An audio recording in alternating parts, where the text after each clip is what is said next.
e que essa mensagem, até os dias de hoje, ainda ecoa no vazio. Agora, quem será que vai ouvir a nossa mensagem e pior, quem será que vai responder a nossa mensagem? Tem coisas que estão escondidas na borda do nosso sistema solar. Coisas essas que nós nunca saberíamos se não fosse graças à ajuda da sonda Voyager.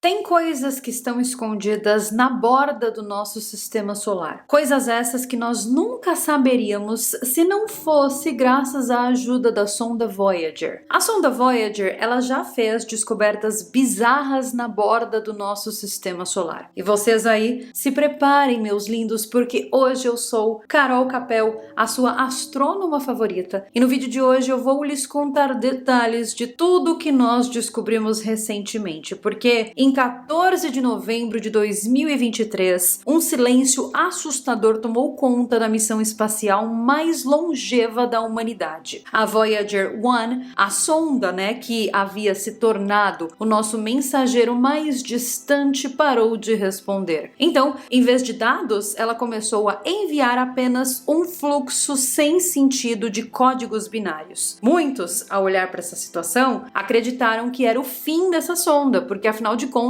ela estava a mais de 15 bilhões de milhas da Terra, ou seja, muito além dos limites do sistema solar. Mas a equipe da NASA não desistiu não, porque eles descobriram que o problema vinha de uma falha de memória no computador de bordo, o Flight Data System, ou o FDS. Então era como se o cérebro da Voyager tivesse se esquecido de como se comunicar com o resto do maquinário e, por consequência, parou de mandar mensagens para nós. E a solução, que parecia impossível, era realocar os códigos para outras partes da memória desse cérebro da Voyager, Procedimento esse que era muito arriscado, porque levaria quase 2 dias para confirmar cada comando. Por quê, gente? Porque o sinal que vem dela, ele demora 22 horas e meia para chegar e mais 22 horas e meia para voltar. Mesmo assim, mesmo com esse problema aí da demora, em abril de 2024, depois de 5 meses de silêncio absoluto, a Voyager 1 voltou a se comunicar conosco. E esse episódio, gente, foi apenas mais um lembrete de que essas sondas, lançadas lá em 1977, elas continuam desafiando toda e qualquer expectativa que nós temos sobre elas. Você já parou para pensar que tem uma sonda de 1977 que funciona até os dias de hoje? Que você compra, sei lá, um air fryer, um ferro de passar, e essas tecnologias, elas não duram mais que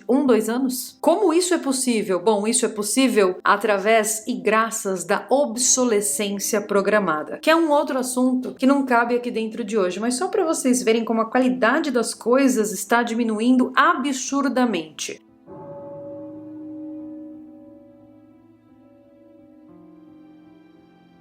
Essas tais sondas aí, elas foram criadas para durar 4 anos. Só que elas seguem transmitindo descobertas quase que 50 anos depois. E o que ela encontrou na borda do sistema solar é, até os dias de hoje, um verdadeiro choque para a ciência. Tudo isso começou lá na década de 70, quando um raro alinhamento dos planetas gasosos permitiu que uma única missão estudasse ao mesmo tempo Júpiter, Saturno, Urano e Netuno. Então a Voyager 1, ela foi mais rápida. Em apenas 13 dias após o lançamento, ela já estava fotografando a Terra e a Lua a 7,2 milhões de milhas de distância. E em 1979, ela mostrou ao mundo os anéis de Júpiter. Sim, gente, Júpiter tem anéis também, tá? Ela mostrou ao mundo 3 luas novas e também imagens impressionantes de Europa, uma lua, cuja superfície de gelo rachado sugeria a presença de um oceano subterrâneo. A sonda também revelou detalhes inéditos da grande mancha vermelha que existe no planeta Júpiter. Mancha essa que é, na verdade, uma tempestade que acontece ininterruptamente. Tempestade essa que é maior que o planeta Terra. Agora, no ano seguinte, a Voyager passou por Saturno e descobriu novos satélites e registrou Titã, que é a única lua que existe por lá com atmosfera densa. Só que essa escolha custou caro, viu? Porque ao priorizar Titã, a trajetória da nave lançou-a para fora do nosso sistema planetário, impossibilitando que ela visitasse Urano e Netuno. Agora, a Voyager 2, que completou ali uma grande tour, né, e em 1986 passou por Urano, ela nos mostrou que Urano era muito diferente dos outros gigantes gasosos. Ela nos trouxe que Urano era um planeta de gelo, com oceanos internos, com amônia, com metano e inclusive inclinado de forma bizarra e mais fria que Netuno. Já em 1989, ela se tornou a única nave a visitar o 8º planeta, revelando ventos supersônicos e também a lua Tritão, que tem geysers ativos de nitrogênio. Enquanto isso, a Voyager 1, ela seguiu outro caminho e em 14 de fevereiro de 1990, a uma distância de 3,7 bilhões de milhas, ela fotografou a Terra como um ponto pálido e azul. Uma imagem essa, inclusive, que Carl Sagan transformou em símbolo de fragilidade da nossa vida no cosmos. Um pouco depois, as câmeras dela foram desligadas para economizar energia.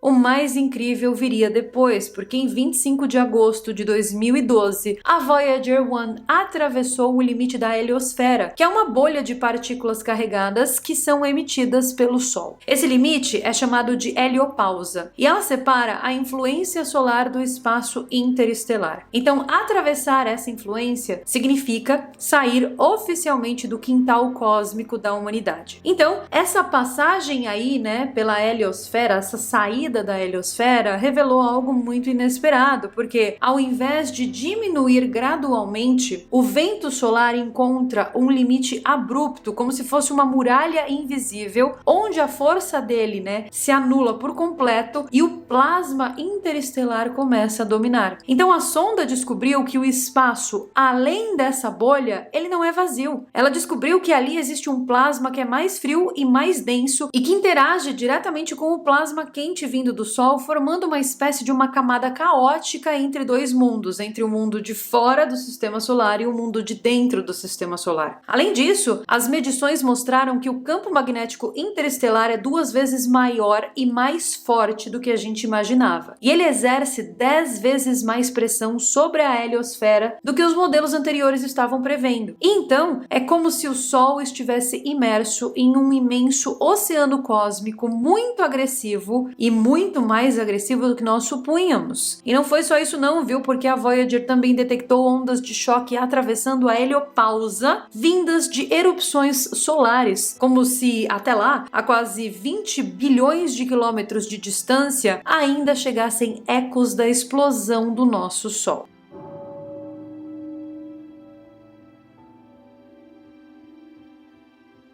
Em 2021, ela registrou um zumbido, um som bizarro na constante de 3 kHz. Zumbido esse que ficou mantido por quase 3 anos seguidos. O ruído mais estável já captado no espaço interestelar. E para os cientistas, esse zumbido eram apenas ondas de plasma. Mas o fato do som permanecer inalterado mesmo após a sonda viajar bilhões de milhas deixou muitos cientistas intrigados.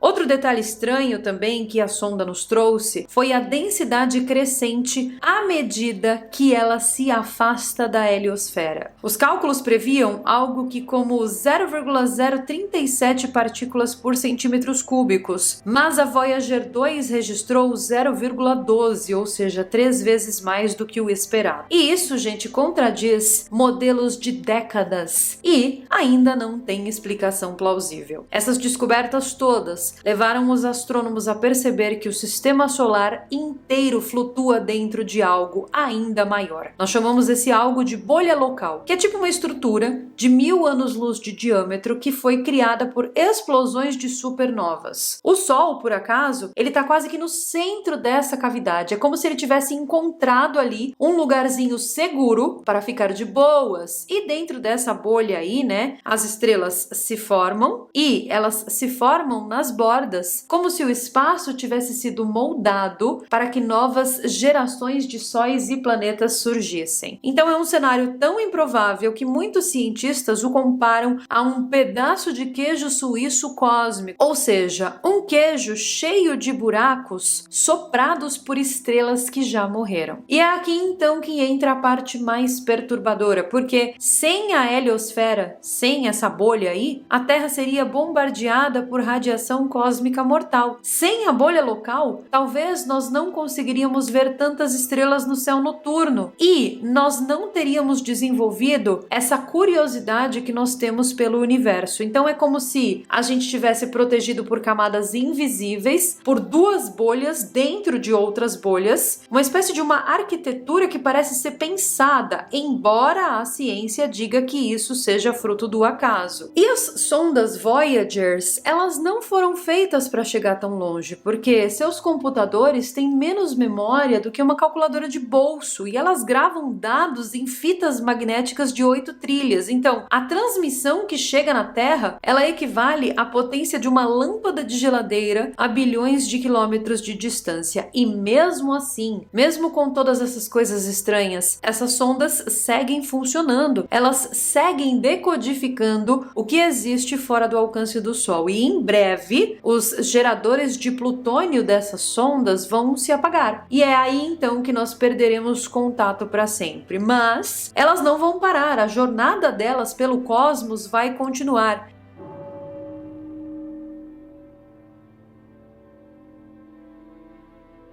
E em 40 mil anos, ela passará de 1,7 anos-luz de distância, ou seja, ela vai chegar ali perto de uma estrela anônima em Andrômeda. Até lá, gente, ela está carregando consigo o disco de ouro, com muitas músicas, com saudações e dezenas de idiomas e sons da Terra. Recado esse que carrega ali um símbolo muito importante, né? Porque quem quiser encontrar o planeta Terra, encontrará não só a direção para o planeta Terra, mas também já saberá o que encontrar quando chegar aqui. Então, no fim, a maior descoberta das sondas Voyager talvez não seja científica, mas talvez ela seja um lembrete de que, contra todas as probabilidades, nós conseguimos lançar uma mensagem para além do Sol e que essa mensagem, até os dias de hoje, ainda ecoa no vazio. Agora, a pergunta que não quer calar é: quem será que vai ouvir a nossa mensagem e, pior, quem será que vai responder à nossa mensagem?